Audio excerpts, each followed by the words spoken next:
Então vamos lá, cansei de falar, eu gosto de mostrar na prática porque eu já vim aqui milhares de vezes falar para vocês, gente, presta atenção, nem sempre empresas que não pagam dividendos são empresas ruins, às vezes uma boa empresa pode ter um pagamento de dividendos baixo porque ela está em crescimento, que isso e aquilo, e que tarará. Eu decidi pegar aqui 4 small caps que nunca pagaram dividendos ou pagaram bem pouco, tá? E cresceram mais de 100%, então se valorizaram mais de 100% nos últimos anos aí. Então são empresas muito boas de crescimento, mas que não pagam dividendos porque é assim que funciona, né? Empresas que reinvestem em si mesmas acabam crescendo mais do que aquelas que não reinvestem. Empresas que já são muito grandes também, elas já pagam dividendos porque elas não têm muito para onde dobrar, né? Você pegar um Itaú, como é que o Itaú vai dobrar a base de clientes? Seria mais clientes do que a população do país que ele tá, né? Não teria muito jeito ali dele dobrar a base de clientes, dobrar o lucro dele em 10 anos, porque isso seria muito complicado, né? Para um banco desse tamanho fazer. Então você tem que entender ali sempre também o tamanho dessas empresas. A gente está falando aqui de small caps.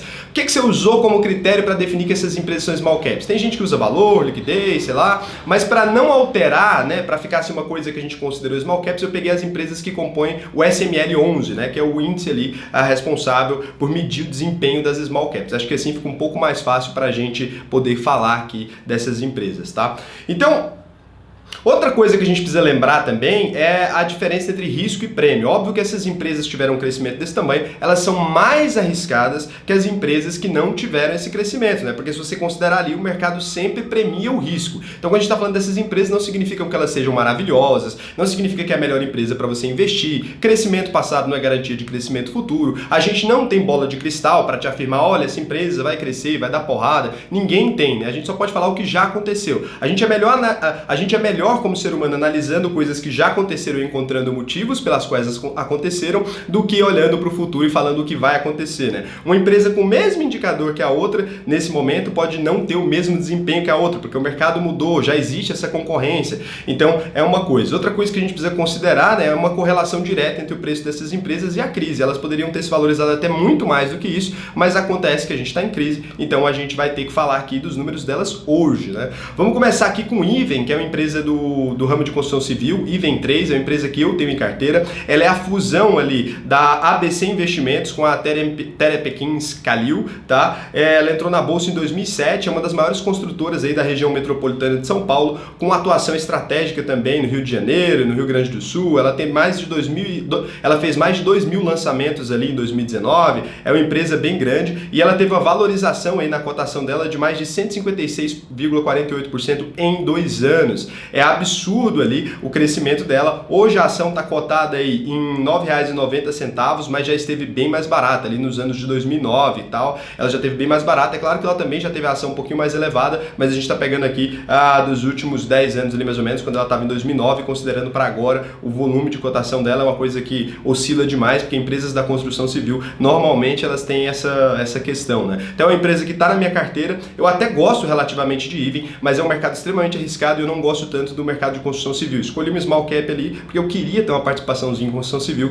mas não que fosse muito grande. Então a gente vai falar também de Eneva, né? E Eneva 3 é uma empresa muito interessante para a maioria das pessoas. É uma empresa de exploração de gás natural e energia elétrica. É uma empresa que abriu capital em 2007, entrou em recuperação judicial em 2014 e saiu da recuperação judicial em 2016. Ela faz parte ali do espólio que eu chamo, né? Essas coisas que sobraram do finado Eike Batista quando ele ainda estava no mercado. Eu tenho o maior respeito pelo cara. Estou falando finado aqui porque a empresa realmente vem do grupo dele e ela realmente se recuperou, né? Então, depois dessas crises com a governança, com a estrutura societária da empresa, ela começou a ter um lucro líquido relevante no ano passado, né? Só no último ano ela teve um lucro aí de 650 milhões a 755 mil reais, tá? Um lucro líquido expressivo e por isso, óbvio, a empresa saiu de um caso de turnaround. Então ela é uma empresa ali que não distribui bons dividendos, mas ela chegou a ter ações cotadas até abaixo de R$2, R$1 ali, e hoje em dia a ação dela está cotada a R$40,29. Ela teve um crescimento aí do prazo que eu peguei ali de junho, né, de 2018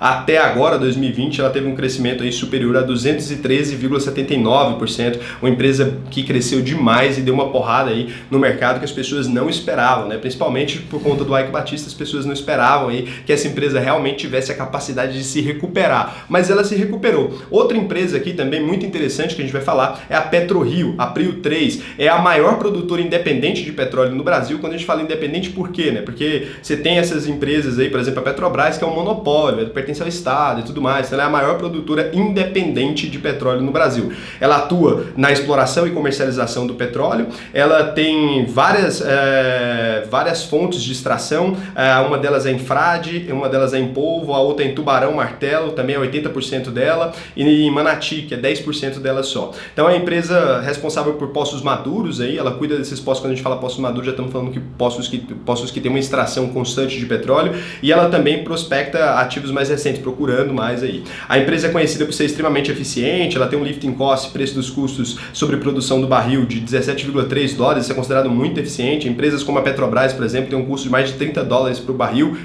Ponto para a iniciativa privada! E ela teve um lucro líquido aí só no último ano de 734 milhões e 127 mil reais, né? Eu não gosto do setor de petróleo at all, assim, porque eu não entendo muito bem nesse setor. Eu tenho pesquisado muito o setor de petróleo, já faz alguns anos que eu tenho pesquisado, e eu continuo achando ali um setor muito sensível. Eu não consigo investir nele porque eu não entendo os ciclos do petróleo, eu não entendo o funcionamento dessa coisa toda, desses estados que se juntaram, estados que eu falo as nações se juntaram para definir ali um preço e tudo. Acho muito complicado de entender. Na minha cabeça, isso é uma coisa que colocaria muito do meu investimento na mão do Estado, e eu não gosto disso, né? Os estados, de modo geral, todos os países, governantes, que oscilam todo o tempo, e o petróleo oscila de acordo com a temperatura de emoção desses caras. Então ali é um tipo de investimento que para mim ainda é muito difícil. Impressionante que seja a maior commodity do mundo, né? Grande parte da economia global de toda forma depende disso, mas eu não consigo ali realmente colocar meu dinheiro em petróleo. É uma trava mental que eu tenho por não entender do negócio, né? Eu acho que a gente sempre fica mais seguro, mesmo perdendo grandes possibilidades, como a PetroRio ou outras empresas do setor no mundo, né? A gente fala não só no Brasil, mas tem no mundo também,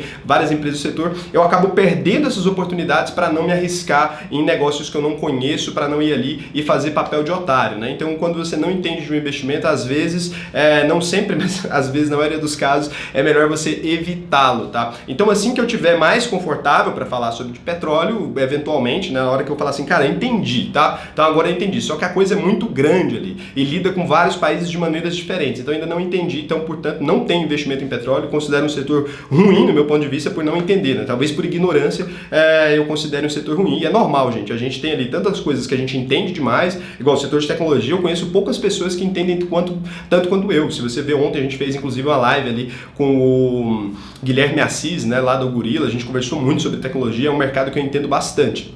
Agora, quando vai falar de petróleo, às vezes não é um mercado que eu entenda. Celulose, entendo demais. O petróleo já é uma coisa um pouco mais difícil na minha cabeça. Mas a PetroRio teve aí, o que é o que importa, só de junho de 2018 até agora, né, 2020, mesmo depois da crise, a gente está falando aqui todas as empresas pós-crise, né, a gente está falando ali de uma alta, né, de 521,33%, né, em cotação. Então, R$ 37,28 é o preço da PetroRio hoje, cara. E ela já custou muito barato ali pelos idos de 2016, eu me lembro desse papel ali. E sempre foi uma empresa relativamente barata. Outra coisa que a gente vai falar aqui agora é da Santos Brasil Participações, STBP3, então é uma empresa extremamente arriscada também, tá ali nesse colúrio aí dessas empresas small caps que tem o maior risco de investir, você tem que saber disso. Eu invisto em Santos Brasil Participações, mas não pelo motivo da maioria das pessoas, inclusive na hora que eu for fazer o vídeo dela, vai ser bem interessante vocês perceberem ali umas coisas que eu encontrei na Santos Brasil, que não é o senso comum dela. Então ali é uma empresa de operação portuária de contêineres no Brasil, ela tem 2 centros logísticos industriais aduaneiros, um centro de distribuição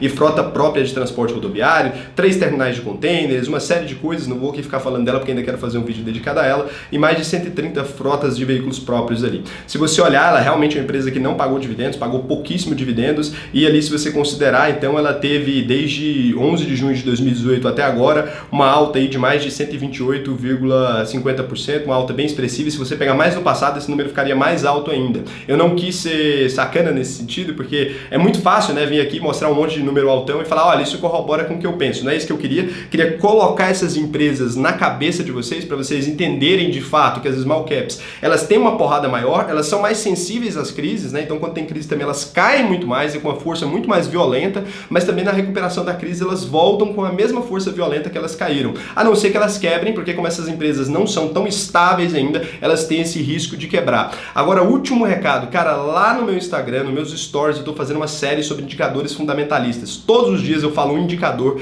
tá animal. Então não esquece, vai lá no meu Instagram, @oRaulSena, e me segue lá. Se você gostou desse vídeo, ele vai ser sem edição, desculpa, o editor tá com problemas no computador, então ele não tá conseguindo, além de tudo ainda tem um curso para ele editar, então tá pesando muito. Eu não tô conseguindo postar vídeos editadinhos para vocês, adoraria. Assim que passar essa coisa, eu volto a postar só editados. Eu tava vindo de uma fase boa de só editados, eu vou voltar a fazer assim, tá? Então vai lá no meu Instagram, @oRaulSena, e se inscreve no canal, deixa o seu like, porque são vídeos que, cara, tem pouca gente que faz isso aqui no YouTube. Então, um beijão pra vocês e até o próximo vídeo. Vocês vão me ver desligando a câmera porque, tradicionalmente, sem edição.